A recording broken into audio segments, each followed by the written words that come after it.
Greetings to all the viewers and listeners. Here I have with me Mr. Pramit Pal Chaudhari. Sir, it's an honor to have this conversation with you. Would you like to, tell us something about yourself? Tell the audience something about yourself. So I'm mainly known in India as being a common foreign policy writer for the Hindustan Times, a newspaper I've been writing for now for 20 years. And before that, so I'm originally from Calcutta, which is why I know the name La Martiniere very well. I used to write for the Telegraph and the Statesman. Nowadays, I'm mainly a columnist for the newspaper, but I also now work in a number of other institutions, the Ananta Aspen Center. I am the head of strategic affairs and a fellow, and I'm an advisor to a couple of corporate consultancies, the Rhodium Group of New York and the Bauer Group of Washington being among them. So that's basically that's my, should I say, professional profile. I largely focus on geopolitics, Indian foreign policy, and that, as you may know, is an ever-changing and reasonably exciting thing to be writing and covering. So, sir, as you mentioned that you are an expert when it comes to geopolitics, my first thing that I'm going to pitch here in today's podcast is that if you had to explain the term geopolitics to a beginner, how would you do that? And what is the relevance of geopolitics in a normal civilian's life? It's a good question. Geopolitics broadly is about the grand strategies that at least larger countries, though sometimes even smaller, surprisingly smaller countries play to ensure and push their national interests. So the obvious cases are superpowers like the United States, China today, and the Soviet Union in the past. Countries that basically look at the world at a very big picture level.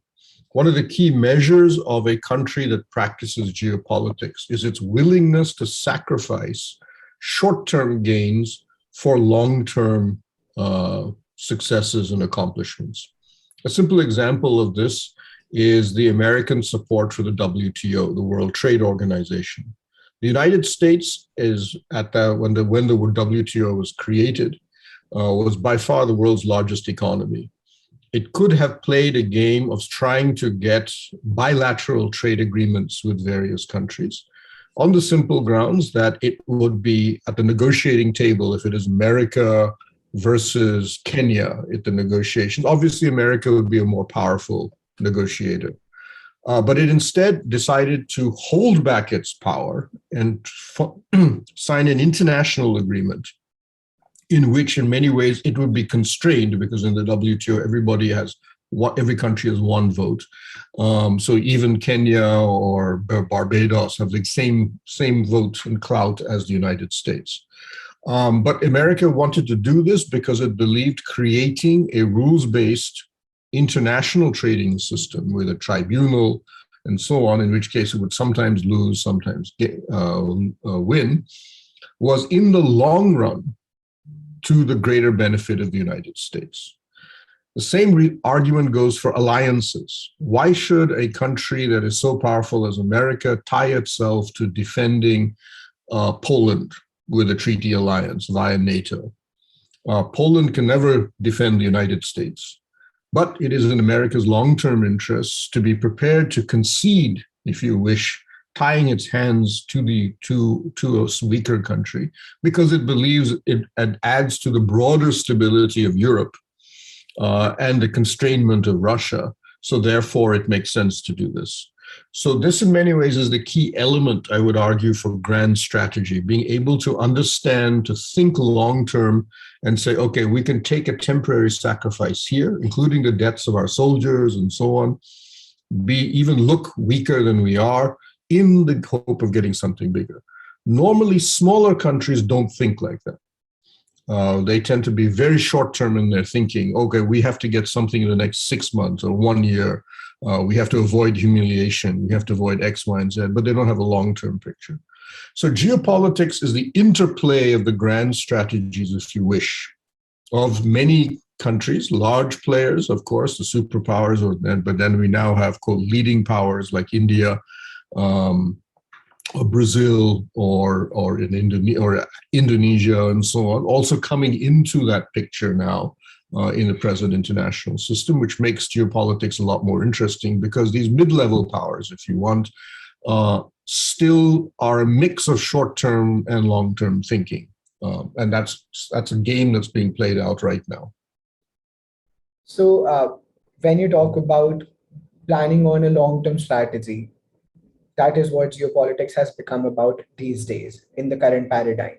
So, in the art of war, Sun Tzu said that the highest form of warfare is to attack the strategy, and the lowest form of warfare is to attack cities. That is what US does these days. It is attacking countries. It is attacking the civilians. The collateral damage, that the so-called collateral damage that is happening, is a part of it. The part of conquering the world, a part of becoming coming at the top of the geopolitical paradigm. So, what are your views on war, and how is it playing a major role when it comes to geopolitics, and what is the future of war? Because things are changing. So, will it be the same gun? Yes.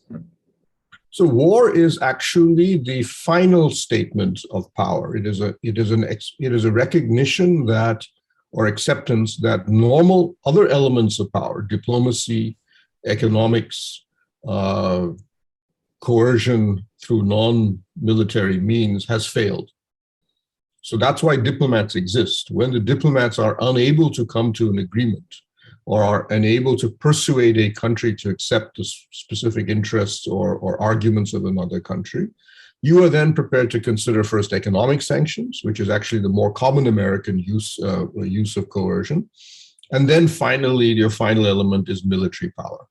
But military power is your last game. One of the interesting things about Sun Tzu is, as have many other strategists, Clausewitz, for example, all of them argue the same thing, which is that while you can go in, military power should exist and you should have the ability to fight, it's often very difficult to predict if it will succeed. Clausewitz spoke about the fog of war, that 1/3 of every military experience is just chaos. So you can't control what happens in the military. This is why history is full of small armies defeating large armies, big, small countries humiliating large countries. So when you do have that situation, it's best to avoid that. It's your last option, not your first option. That's the first thing. The issue of civilian deaths is nothing new. That goes back to the Napoleonic Wars and the introduction of what is called mass warfare, when you mobilize a nation rather than just an army. Always has resulted in civilian wars. The civilian casualties. The only real issue right now in the international system is when you wage a war, can you restrict the number of civilian casualties? That you should have rules regarding how you wage war to try and reduce that.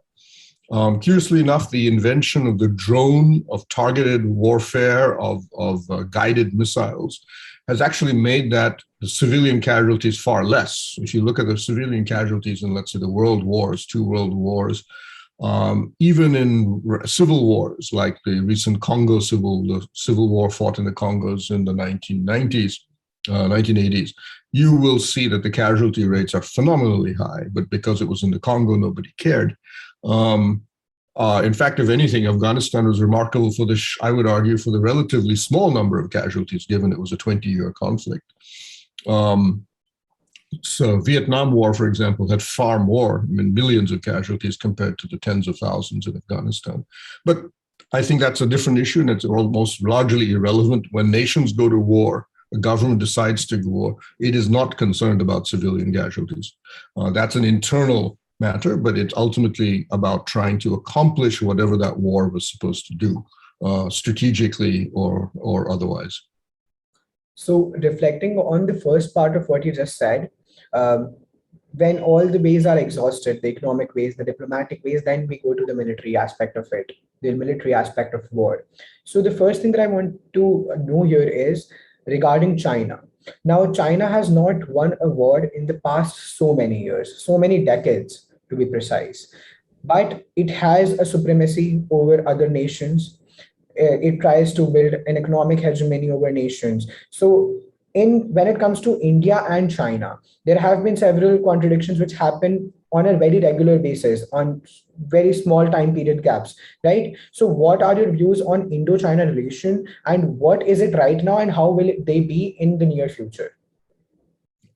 So on the first point, you're quite correct. The Chinese are not very good fighters, at least not under the common. Since the Korean War, their soldiers have proved to be rather poor in combat. In the course of Vietnam border conflict of I think 1979 was a key example, where the Vietnamese, a much smaller country, inflicted enormous casualties on the Chinese soldiers who eventually withdrew. If you look at the Chinese peacekeeping operations in places like South Sudan, they've been disastrous. The Chinese soldiers have basically run away from very ragtag soldiers.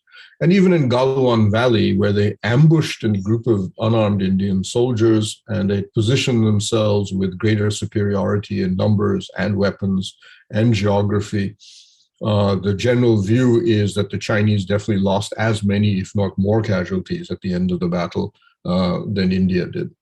And there may be a number of reasons as to why that is. There's an entire studies about military cultures that are important to understand. But ultimately, the Chinese recognize that and as I said, it goes back even to Sun Tzu, but Chinese statecraft generally, I think, would reconfirm this idea that don't go use military power unless absolutely necessary, because you're never quite certain what the final result will be. So yes, so the Chinese, as they have grown in power and have achieved, should we say, the status of a superpower, their primary focus has been economics. They have enormous foreign exchange reserves, enormous financial capacity. In fact, partly because they are a totalitarian state, the state is able to accrue a large portion more money out of the economy than most other democracies do, where the government has to hand back a lot of that money to its own population. And this gives them that huge leverage. Plus, they've developed capacities in trade, in infrastructure. They're actually brilliant infrastructure builders at remarkably low prices. And they can guide their companies, because a large number of their companies are either controlled by, owned by the state, or private sector companies, which are very dependent on guidance from Beijing. So sensibly, I think they're focused on connectivity, that we can connect your country to ours by building infrastructure, by building certain degree of debt dependence on by those countries, but are broadly a trade and economic dependency. So those countries come to believe that China is their road to prosperity. It has been very successful in Central Asia, where the large chunk of those economies, which used to be very focused on Russia, have now become largely Chinese-centered. To some extent, that's also true now in Southeast Asia. We're starting to see the Chinese now spreading their wings in Africa, portions of Africa anyway, and bits of the Middle East and Latin America. They've also been doing that a little bit in South Asia as well. Pakistan is an obvious case, but even in places like Nepal and Bangladesh, they've been moving into those areas as well. Now, what does that mean for the broader Sino-Indian relationship?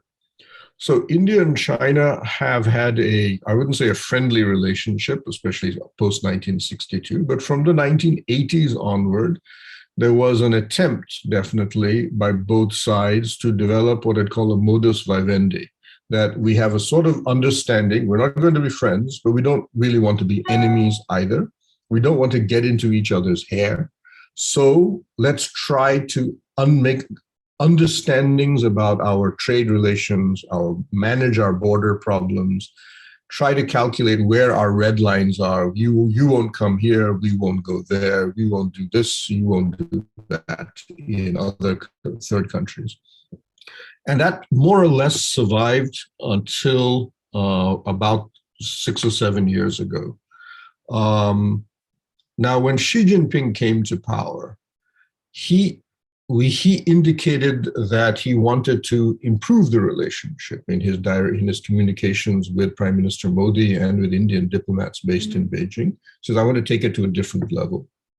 So for 6 years, Prime Minister Modi and he have been meeting repeatedly. I think they've met about 11 times in various formats, including 2 informal summits where at one point they spent almost 8 hours together, I think, in the Wuhan summit, in an attempt to explore, if you wish, what Xi Jinping was trying to say.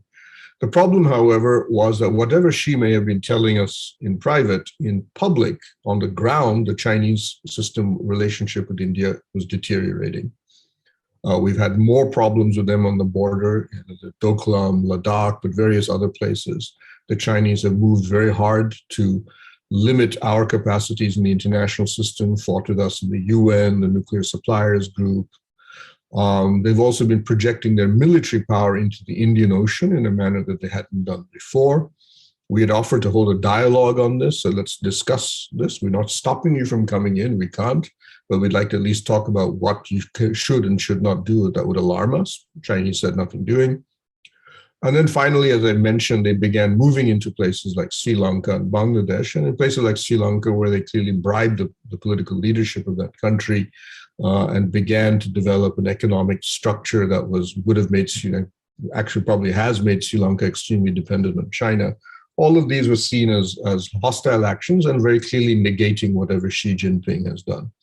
After the Galwan Valley incident, what did seem to be clear is that China is, and I would say this is the general view now in the Indian system, that China has fundamentally changed its interest in developing a modus vivendi with India. It's not interested in doing so. It doesn't see the necessity of trying to develop a status quo relationship with us.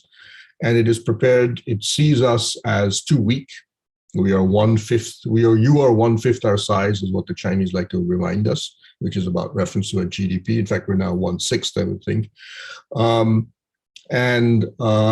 They don't seem to be overly concerned whether when in the past, we would limit our relationship, for example, with the United States in an attempt to tell China that we're not bandwagoning against you. Now the Chinese don't seem to care what we do with the United States. Like you join them, don't join them, we'll still treat you the same way. So we're now seeing a fundamental shift, and I think this draws directly from China's sense of superiority, that its economic success, its military growth, its ability to constrain us even in our own backyard, means that they no longer really have to listen to us or try to keep us happy in any way whatsoever.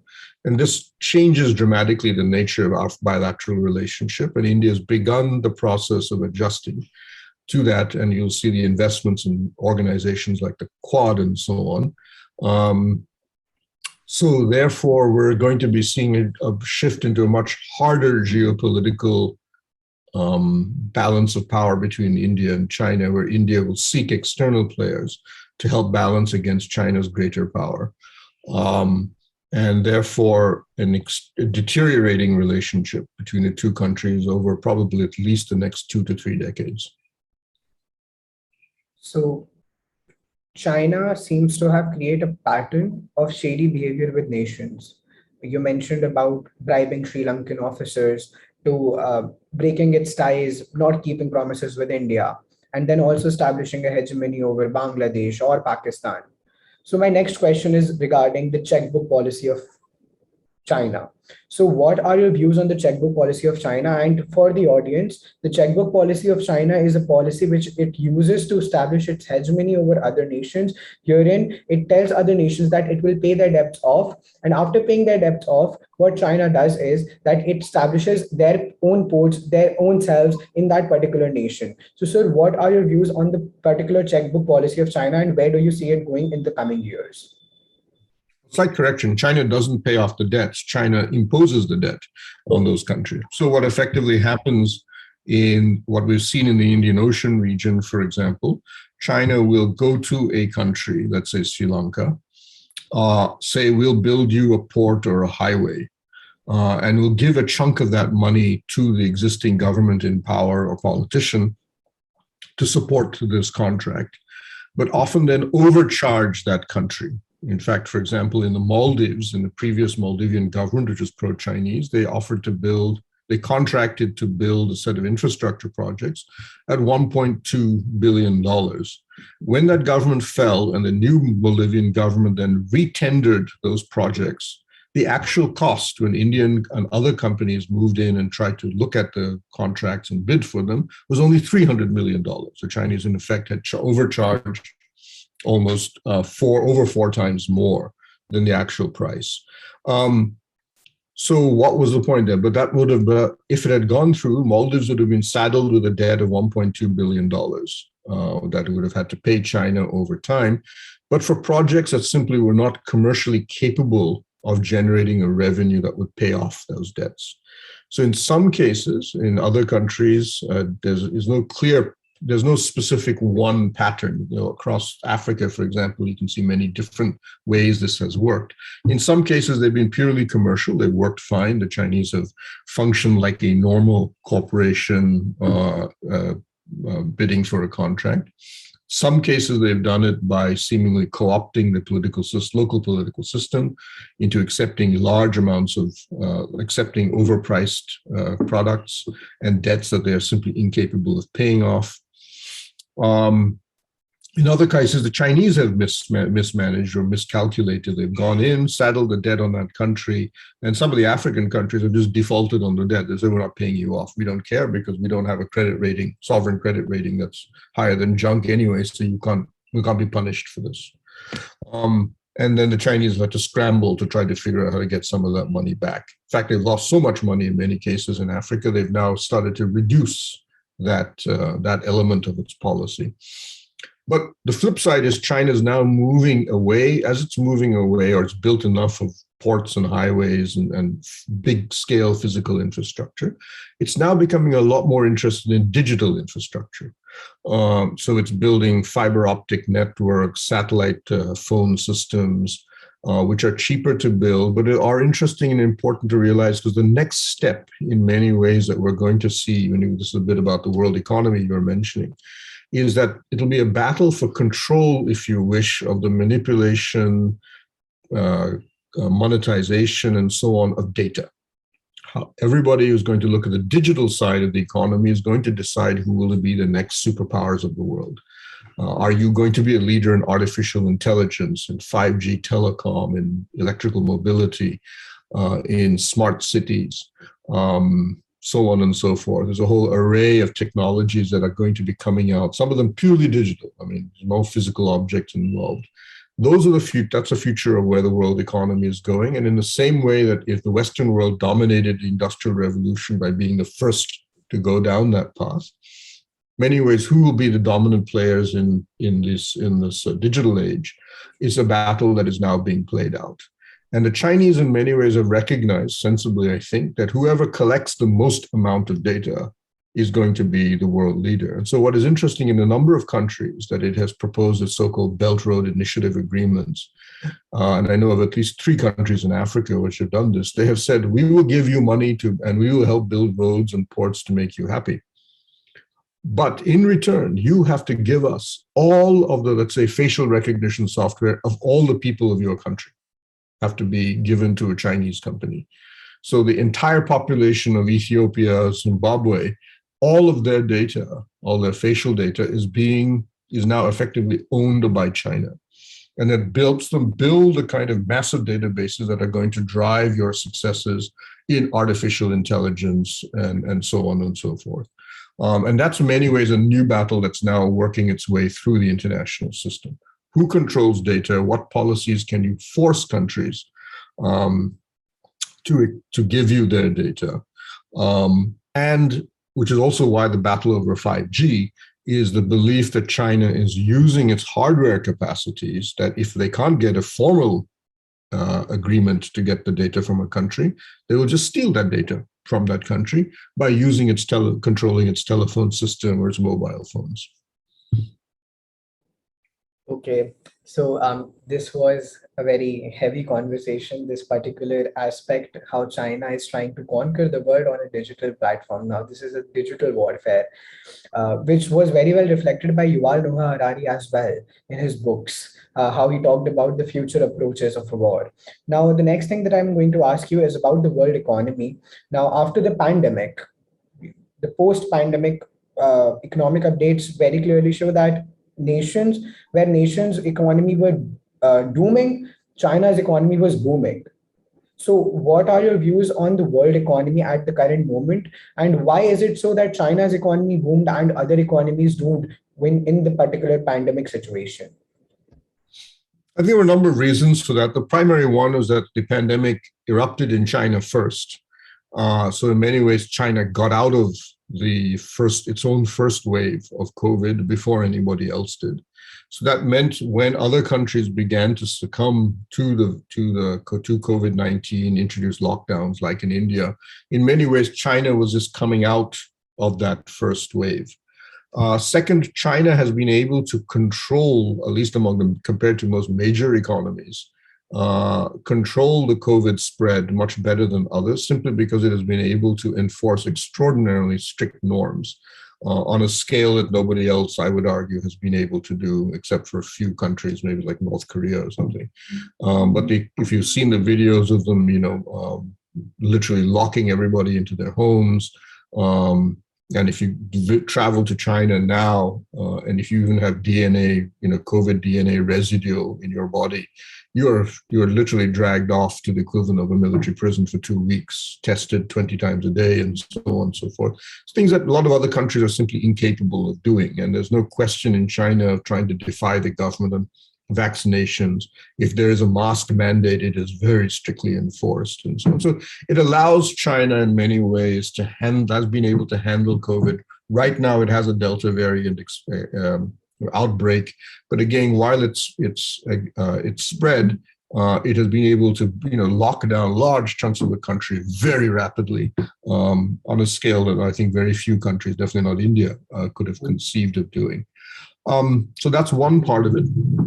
Second, a lot of the international trade during the COVID crisis revolved around basic pharmaceutical products, PPEs, masks, gloves, hand sanitizer, all of which China tends to dominate. Low-level manufactured products, chemicals, bulk chemicals, and so on, are things that China dominates, is the primary producer.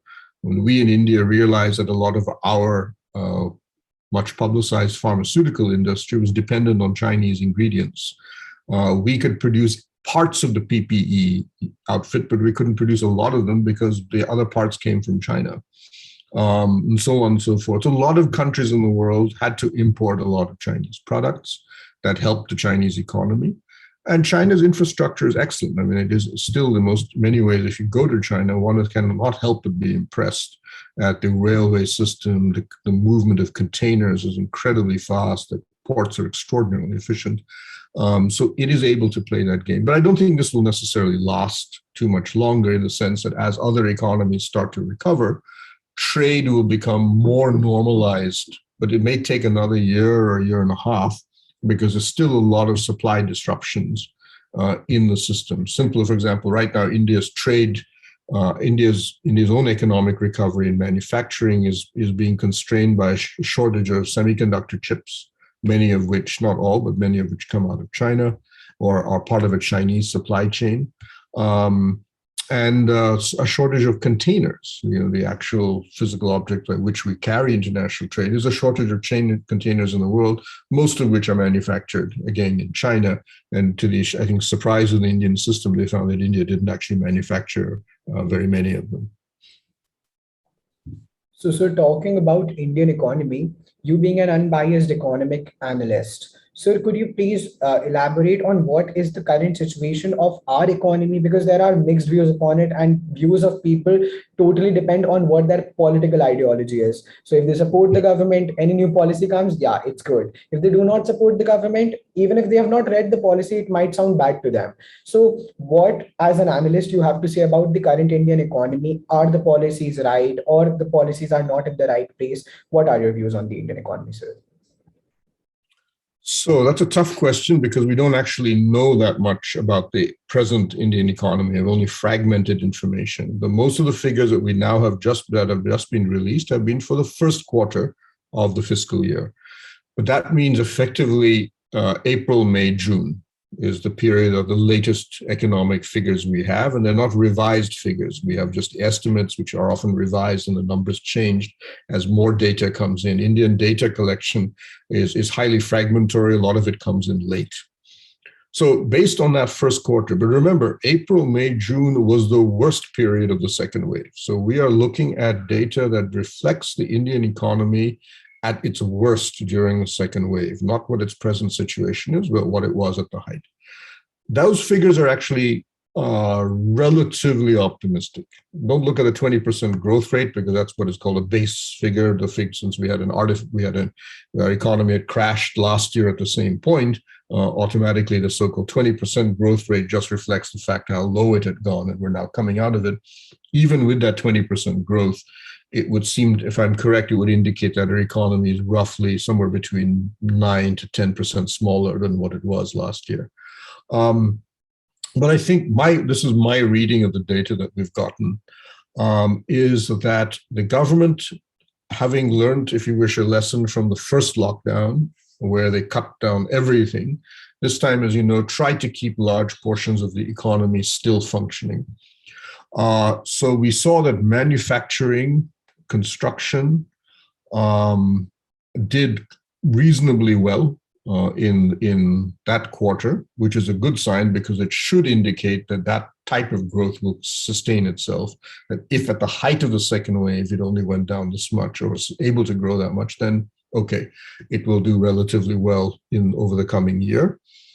What of course was very badly damaged was what would be sometimes called contact-based services. So wherever you had a service, a restaurant or a hotel, or transport or airplanes where you physically meet or have to be serviced by somebody, obviously because of social distancing, lockdowns, and fear, that sector was devastated, and the figures, I think, completely reflect that. I think the two things that are interesting for me are, one, our trade figures have been very good. Nothing on the scale of China, but in many ways, by Indian standards, we have done very well on the export side. And I think that will continue, especially, at least if we can get over some of the problems we have and things like, as I've mentioned, supply disruptions like shortages of chips.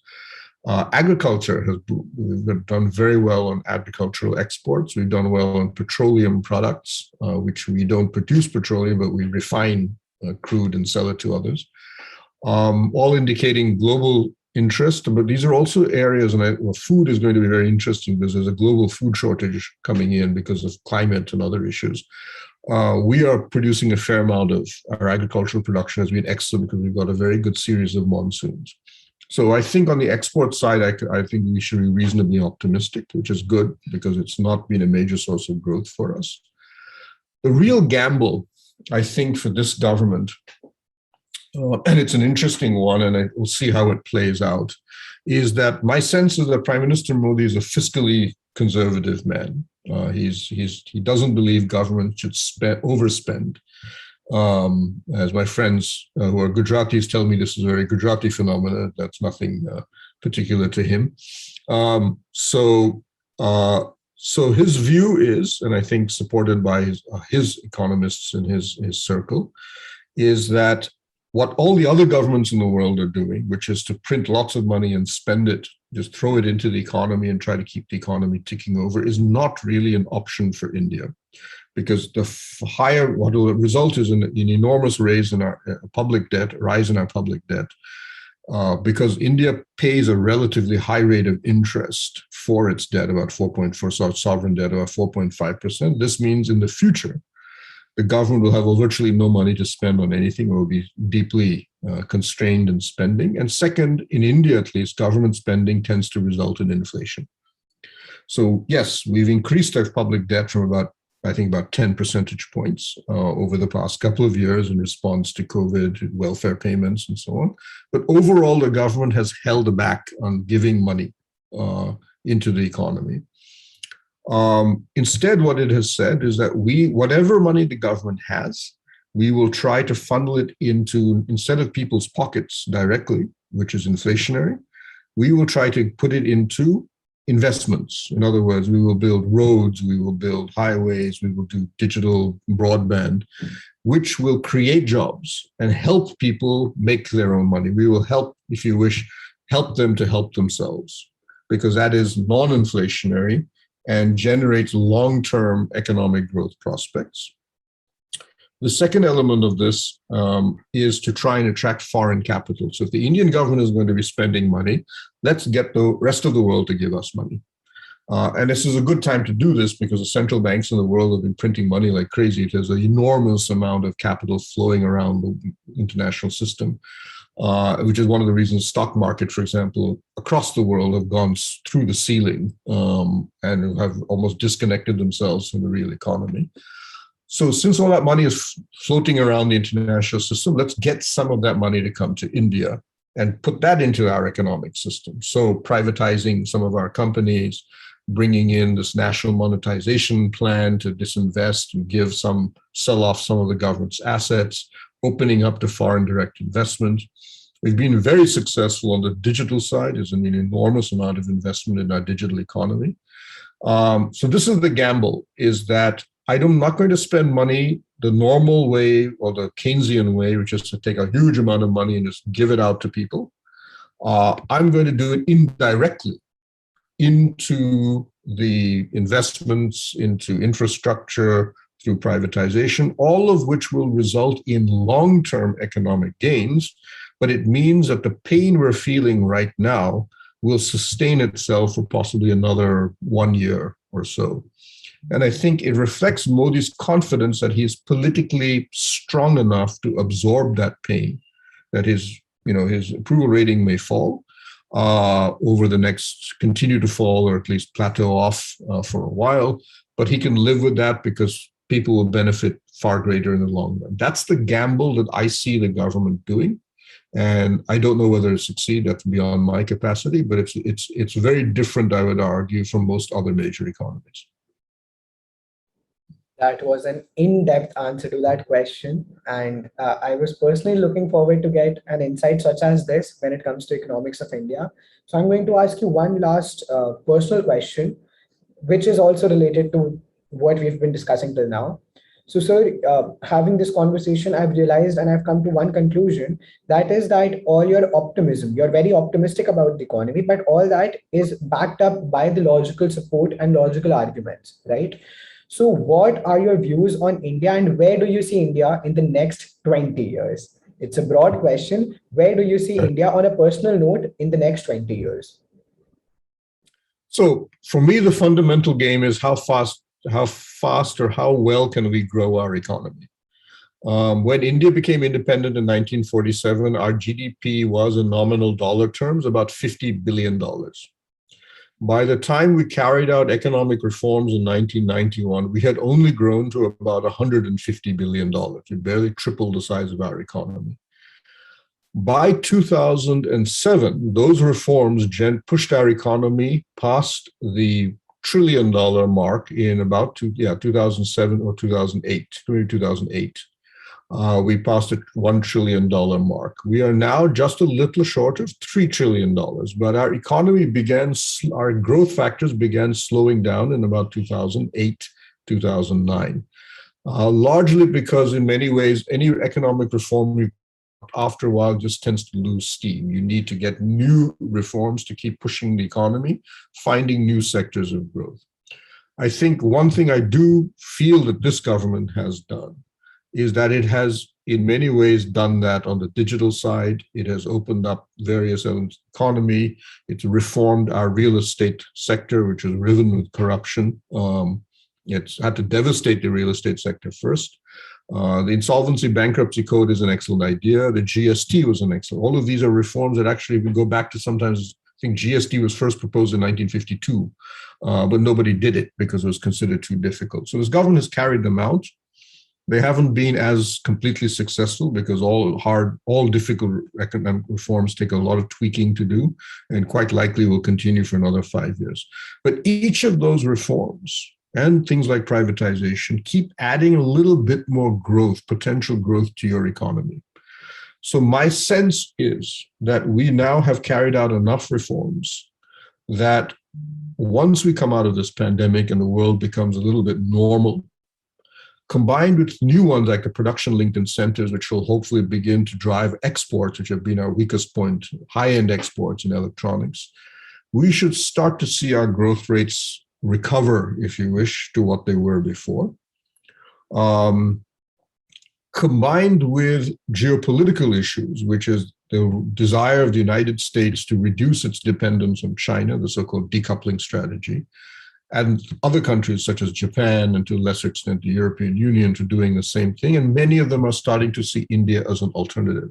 So I live in UP as well. I live in Noida, and you can see the Japanese, Korean factories, electronic factories all coming up here in many ways because they're trying to find an alternative to China in their electronics and so on and so forth. Taiwanese companies are coming here as well. So if all of these come together, we should see relatively high rates of economic growth. It's hard to predict, but I'm hoping at least about somewhere between 9 to 10% over the next 15 years at least. And then hopefully probably those reforms will run out steam again. We'll carry out more. But over the next 15 years, I am reasonably optimistic that we will have decent economic growth rates. We won't match China's, staggering 12, 13%, because I don't think any country can do that anymore. But even if we get 9 or 10%, we're still looking at our economies roughly doubling roughly every 8 years or so. So then we would go from 3 trillion to 6 trillion to $12 trillion. At this point, that gives you the base to start to do other things as well.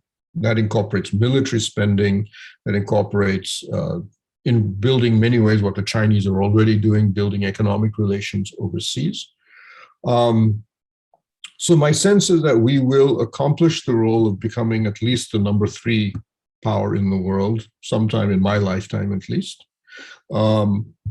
And therefore, we will at that point be in a reasonably good position. I also believe, and hoping at least, that a lot of our own internal problems will be resolved, partly because we will be richer as a nation.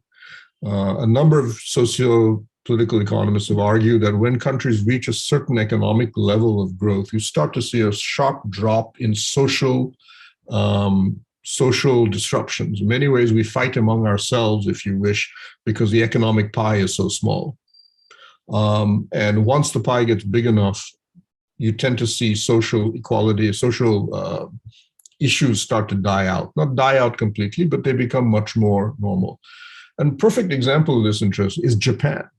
Japan is often not realized that up to about the 1910, 1920s, Japan was an extraordinarily violent society.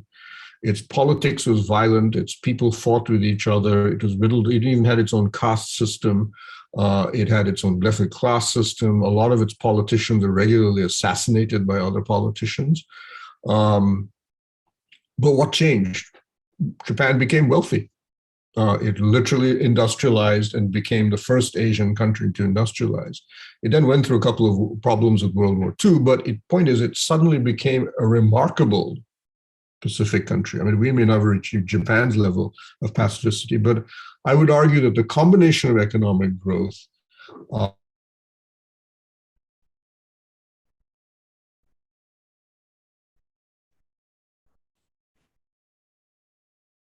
should we say, the cultural instincts in that direction. Very few countries have a concept like ahimsa so deeply embedded in our culture. They don't have religions which are so focused on or believe so very strongly in the idea of nonviolence or tolerance. We have intolerant strands, obviously, in our society. All religions and all cultures do. But very few societies come in having already that built into their system in the manner that we do. And so that's one of the reasons I'm relatively optimistic that this combination of forces will eventually result in something. And you're the generation that should benefit from this. I absolutely agree with what you just said. And in fact, the entire conversation that we have had, my major takeaway from this conversation was that the more economically well-read you are, the more politically correct you are. And the next takeaway that I personally have from this podcast is that there are certain things in India, certain factors about India, which make it special from the rest of the world. And if we try to cherish those factors and if we try to build upon its legacy, then we can achieve what we want to achieve. And what we have also discussed in this podcast being one of the top 3 superpowers in the world.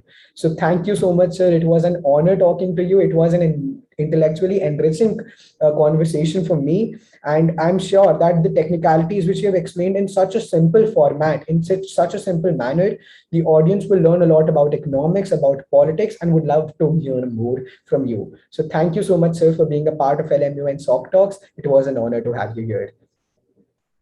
Pleasure was all mine. Thank you.